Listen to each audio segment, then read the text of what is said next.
Oh no, importante tapos hindi pa. Joke ba yun?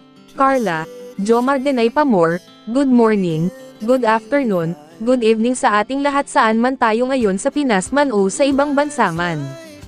Isang mapagpalang araw po sa ating lahat. Kalingap Rab muling pinagbigyan ang kahilingan ng mga viewers na questions and answers challenge ang dalawa. Carla and Jomar. Nakakatuwa at nakakakilig po talaga panoorin itong dalawa. Habang sila ay pinapasagot ni Kalingap Rab sa mga katanungan nila. Si Carla ang unang pinapasagot ni Kalingap Rab ang question ay kung crush daw ba niya si Jomar. Sumagot si Carla na crush daw niya si Jomar, talagang hindi din i-deny ni Carla na crush niya si Jomar. At noong si Jomar naman ang tinanong kung sino sa Kalingap Angels ang naging crush ni Jomar ay walang iba daw si Carla lang. Kaya naman sabi ni Carla be honest daw, sabay kiliti sa tagiliran ni Jomar.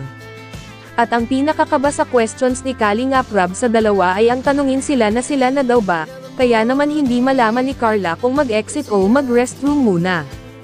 Ako naman habang nanood sa vlog ni Kalingap Rab ay inaasahan kong aamin na sila talaga, pero mali ako dahil itinanggi pa ni Carla na sila na ni Jomar, at sumagot si Jomar na papunta pa lang pero nakangiti si Jomar habang nagsasalita na papunta pa lang. Ano pa ba ang hinihintay nitong dalawa at ayaw pang aminin nila na sila na talaga? Wala namang magagalit dahil sa pagkakaalam ko boto naman mga magulang ni Carla kay Jomar, at pareho naman silang walang sabit. Kayo ba guys naniniwala ba kayo na talagang hindi pa sila? Kasi sa tingin ko talaga may relation na itong dalawa dahil sobrang caring po ni Jomar kay Carla, lalo na noong nasa Palawan sila talagang nagsasalo pa sa isang straw ng buko, at sinusubuan pa ni Jomar si Carla. At sa mga tinginan at kilos makikita mo talaga sa kanila na may relation na sila, sa bagay baka wala pa sa tamang panahon na ipapaalam nila na sila na nga. Kaya guys abangan pa natin ang ibang kabanata sa teleseryeng ito. Dahil hindi lang kilig at saya ang ating mapupulot nito dahil maganda po talaga ang pagka-direct ni Kalingap Rab, stress reliever na rin ito.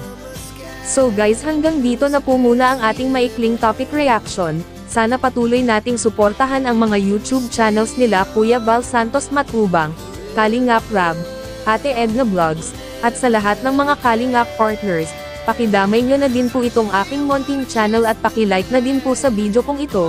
Thank you so much guys for watching. Good day and God bless everyone.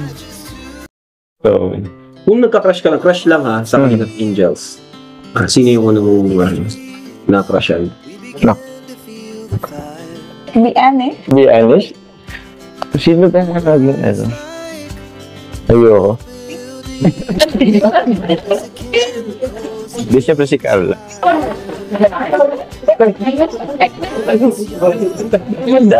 Si Joe.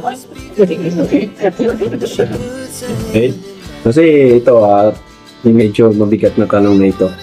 Kasi yun, pinapatanong lang sa mga viewers. Pinapatanong lang po ng mga viewers. Dito naman ako, parang tanong naman sa kanila, parang din ng mga viewers.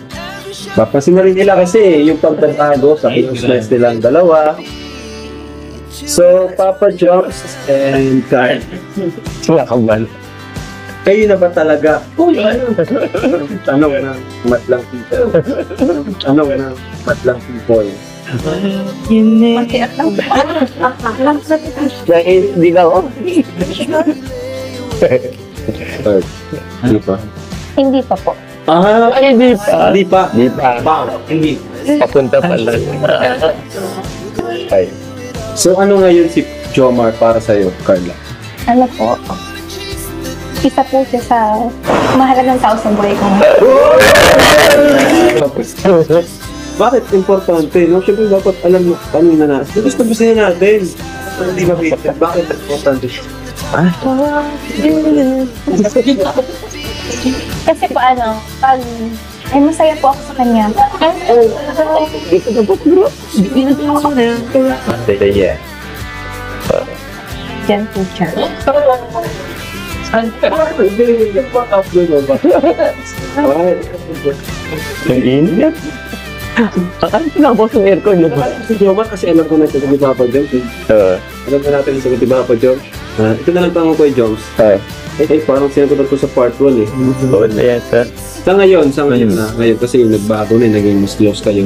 Ano na yung pinaka nagustuhan mo kay Carla, yung pinaka gusto ka nung ugali o ano niya, nung mas nakilala mo siya. Ano, siguro, paano ba? Masayahin na din. Masayahin na. Oo. Ganun. Kinilig siya sa...